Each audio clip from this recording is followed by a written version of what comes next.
लिए तकलीफ आएगी आएगी। आप उन घरों को देखें जहाँ पर कोई किलकारी नहीं गूंजती, एक भी बच्चा नहीं है उसके पास, वो तो कहता है क्लर्क बन जाए, कुछ हो जाए, और आप उसको देखें। So blessed people. ईश्वर की सबसे भरपूर कृपा आप लोगों के ऊपर है कि आप खुद भी इतने समर्थ हैं कि अपने बच्चों को डॉक्टर बना सकते हैं 100%, और कोई दिक्कत नहीं आएगी। बस तकलीफ जो पेरेंटिंग की है वो नहीं लूँगा, अपने आप हो जाए सब कुछ, पैसे दे दूंगा, ये हो ही नहीं सकता ऐसे। आपका समय लगेगा, आपका जीवन का एक बहुत महत्वपूर्ण क्षण लगेगा उस बच्चे के लिए, तभी वो करेगा जो होना चाहिए। तो समझना ये है सबसे पहला कि अगर वो डॉक्टर बनना चाहता है तो उसको 2 घंटे कुर्सी पर टिकाकर बिठाकर पढ़ने का स्टैमिना डेवलप करना होगा। ये पहला पेन आपको लेना पड़ेगा। 10-15 मिनट बैठकर कोई पढ़ाई नहीं होती डॉक्टर बनने की, क्योंकि आपको पता होना चाहिए कि वैष्णो देवी माता की यात्रा करने के लिए रोज 12 से 15 हजार लोग जाते हैं दर्शन करने, और उतने ही लोग एम्स में भर्ती होने जाते हैं इलाज कराने, उतने ही। तो ईश्वर के बाद डॉक्टर को दूसरा नाम दिया गया है कि भाई ये ईश्वर के बाद है। तो इतना इंपॉर्टेंट जो डेजिग्नेशन आपके बच्चों को मिलेगा, तो क्या आप हल्के में ही दे दोगे उसको? उसको मेहनत करने में आपका सपोर्ट चाहिए। और ये पोमोडोरो टेक्निक है। अभी जो बच्चे का ऑलमोस्ट आजकल जो स्टेमिना होगा हमारे हिसाब से 30-40 मिनट का होगा ही होगा। एक्साइटमेंट में वो 1 घंटा बैठ सकता है, परंतु उसको धीरे धीरे डेवलप करके करके 2 घंटे। अब अगला पार्ट जो सीखना है, जब भी कोई मनुष्य 2 घंटे पढ़ता है तो उसके बाद रिलैक्स होने के लिए उसको कभी भी फोन नहीं चलाना चाहिए। अगर बच्चा बोले मैं तो थक गया, रिलैक्स हो रहा हूँ, वो एक और मेंटल एक्टिविटी ब्रेन के लिए होती है, और ब्रेन थक जाएगा। अब अगला जो लैप आएगा उसमें फिर वो 20% परफॉर्मेंस भी नहीं देगा, और इधर तो जाएगा ही नहीं बिल्कुल। तो ये टोटल बच्चे क्या है, पूरे दिन भर में 2-2.5 घंटे भी नहीं पढ़ते थे। तो कोचिंग के अलावा 4-6 घंटे की पढ़ाई अगर बच्चा करेगा तो सर्वश्रेष्ठ कॉलेज मिलेगा उसको। 4 घंटे भी रोज पढ़ ले नियम से, तो भी मैं कह रहा हूँ कि वो भयंकर रूप से अच्छा चल जाएगा। अब अगली चीज़ ये देखनी है कि उसका एक्सेप्टेंस, अप्रूवल और अप्रिशिएशन आपकी तरफ से जो मिलेगा वो बहुत ज़्यादा 80% होना चाहिए। 20% क्रिटिसाइज कर सकते हो, हमेशा नहीं, but as per the situation. बच्चे झूठ कब बोलते हैं? बच्चे झूठ तब बोलते हैं जब उनके सच की वैल्यू नहीं होती। झूठ बोलेगा और क्या करेगा? बंटी पढ़ता है 4th स्टैंडर्ड में, और उसका जो घर है वो स्कूल पास ही है, तो बस से तो नहीं जाता, पैदल ही आता है। तो 15 मिनट में घर पहुंच जाता है, लगभग 2-2:15 बजे तक। आज बंटी 3:30 बजे तक भी नहीं आया। मम्मा गेट पे खड़ी हुई है। अब बंटी आ रहा है, वो डब्बे में लात मारता हुआ खेलता कूदता। मम्मा देखते ही सुलग गई उसको कि आ जा बेटा आज तो। फिर उससे पूछा कहाँ था, 3:30 बज रहे हैं। बंटी ने कहा मम्मा मैं रवि के घर खेल रहा था, तो टाइम का नहीं पता चला, इंटरेस्टिंग गेम थी। मम्मा ने 2 थप्पड़ लगाए बढ़िया तरीके से, और उसको नसीहत दी, आइंदा पहले स्कूल से सीधा घर आएगा, कपड़े बदलेगा, ड्रेस बदलेगा, खाना खाएगा, फिर जाएगा। ओके मम्मा। बच्चे की आंखों में आंसू थे। 15-20 दिन के बाद बंटी फिर से 3:30 बजे। आज मम्मा गेट पे खड़ी होकर पूछ रही है बेटा क्या हुआ तेरा आज? कि वो मम्मा वो रवि है ना, उसके डैडी बहुत अच्छा मैथ पढ़ाते हैं, होमवर्क नहीं हो पा रहा था, 2 दिन का बैकलॉग लगा हुआ था, तो बैठ के मैथ पूरा करके तब आया हूँ। मम्मा ने उसको गले लगा लिया, एक गाल पे किस की, और कहा प्यारा बेटा ऐसे ही पढ़ाई करनी चाहिए, तू ही मेरा प्यारा बेटा है। वो नालायक आदमी खेल के ही आ रहा है, कोई रवि के पापा ट्यूशन नहीं पढ़ा रहे उसको, ना ही वो मैथ सीख कर आ रहा। क्योंकि जब उसने पहली बार सच बोला तो उसको एक इनाम मिल गया था, तो वो क्यों बोलेगा सच?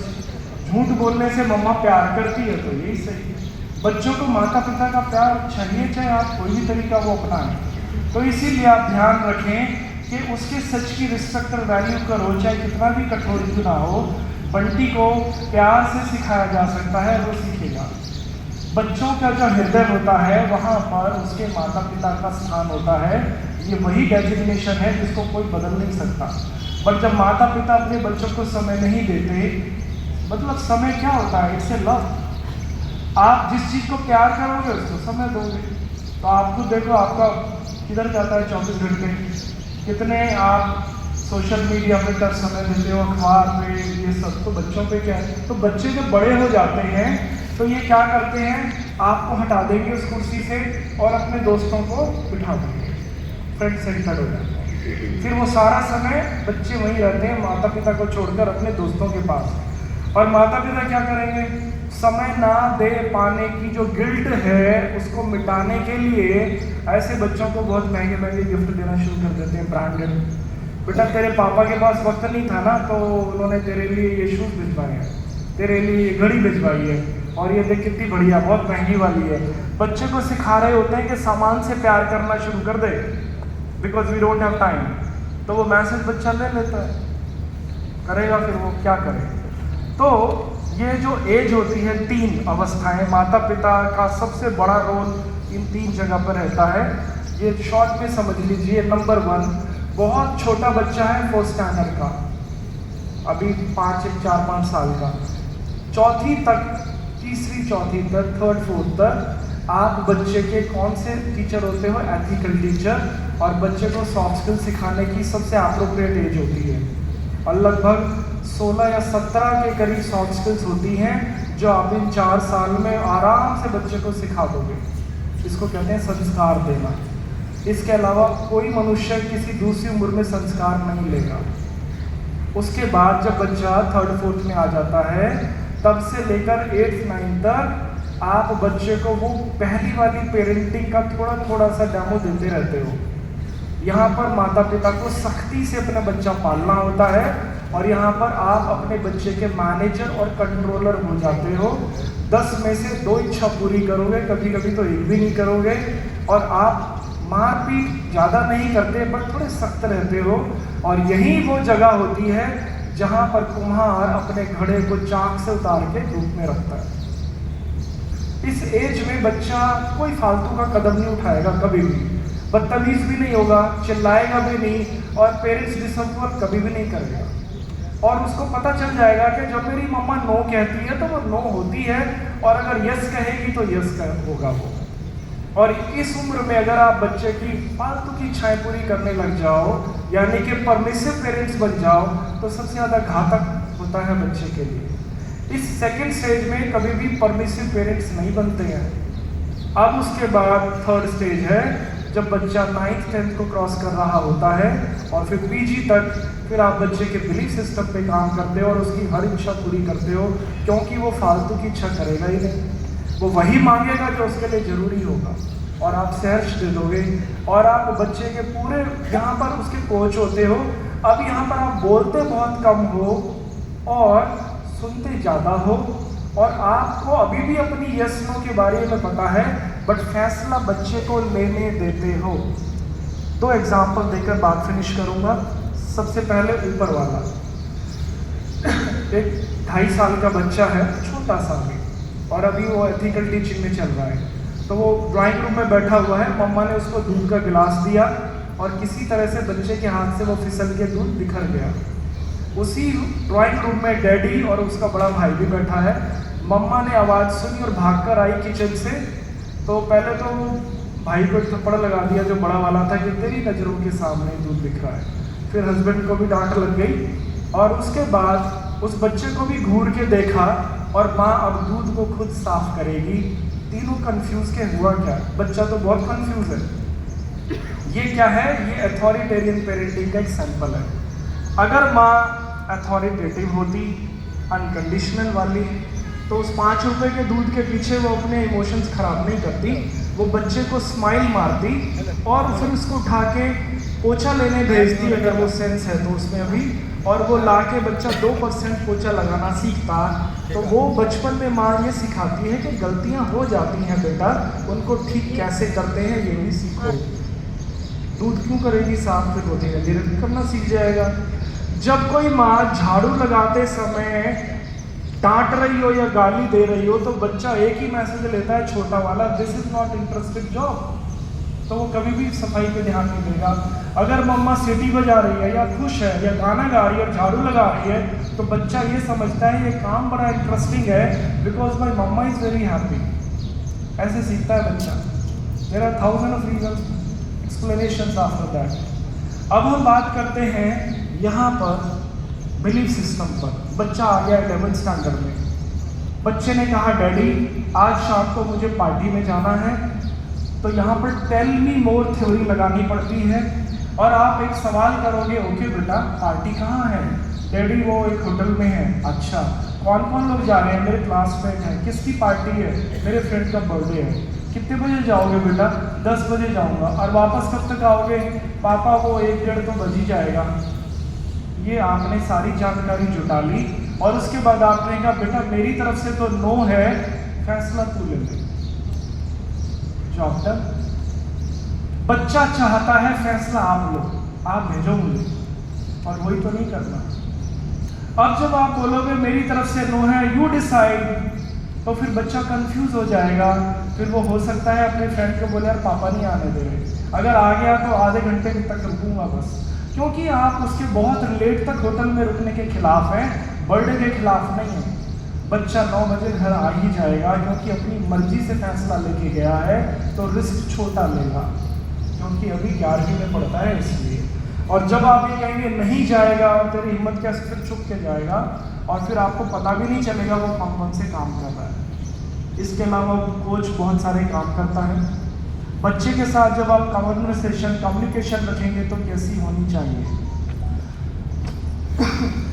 जो कम्युनिकेशन होती है उसके थ्रू हम बहुत सारी फीलिंग्स दे रहे होते हैं।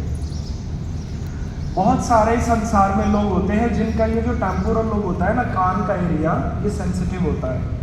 एंगर जो होता है, गुस्सा, क्रोध, उसका ट्रिगर यहाँ होता है, वो एक उंगली आ गई। मान लीजिए मैंने आपसे कहा स्टैंड अप, तो आप खड़े हो गए। फिर अगले दिन आए, मैंने कहा स्टैंड अप, खड़े हो गए। फिर तीसरे दिन आप आए, मैंने कहा स्टैंड अप। अब मैंने इतनी जोर की जब स्टैंड अप चिल्लाया तो आप चौंक गए और आपने कहा व्हाई आर यू शाउटिंग? तो मैंने कहा वो शाउटिंग तो छोड़ो सर, मैं तो स्टैंड अप ही तो बोल रहा हूँ जो रोज कहता हूँ। कि सर चिल्ला क्यों रहे हो? ये तो आराम से भी बोल सकते थे ना। तो जिन लोगों का टेम्पोरल लोब सेंसिटिव होता है, ऐसे लोगों के साथ बात करते समय अगर आप वॉल्यूम इंक्रीज कर लें तो वो आपकी बात का मतलब बदल के और शट डाउन हो जाते हैं और आपको कुछ भी सुनने के खिलाफ हो जाएंगे और आपके विरोध में खड़े हो जाएंगे केवल इतनी बात से। तो जब आप अपने बच्चों से बात करते समय अगर अपना वॉल्यूम हाई कर ले तो वो बच्चा अंदर से स्विच ऑफ कर लेगा और वो ये भी कह सकता है कि व्हाई आर यू शाउटिंग मम्मा? मम्मा आप इतना क्यों चिल्ला रही हो? पापा मतलब बगैर चिल्लाए काम नहीं चल रहा क्या? तो फिर गुस्सा आने पे बात टाल देनी चाहिए या फिर शांत होकर बात करो। बड़े लोग जो होते हैं, मेरी और आपकी उम्र के लोग, अगर उनका टेम्पोरल सेंसिटिव है तो इन लोगों, ये ऐसे नहीं कहते व्हाई आर यू शाउटिंग, ये इनका डायलॉग दूसरा होता है और ये कहते हैं तमीज से बात कर।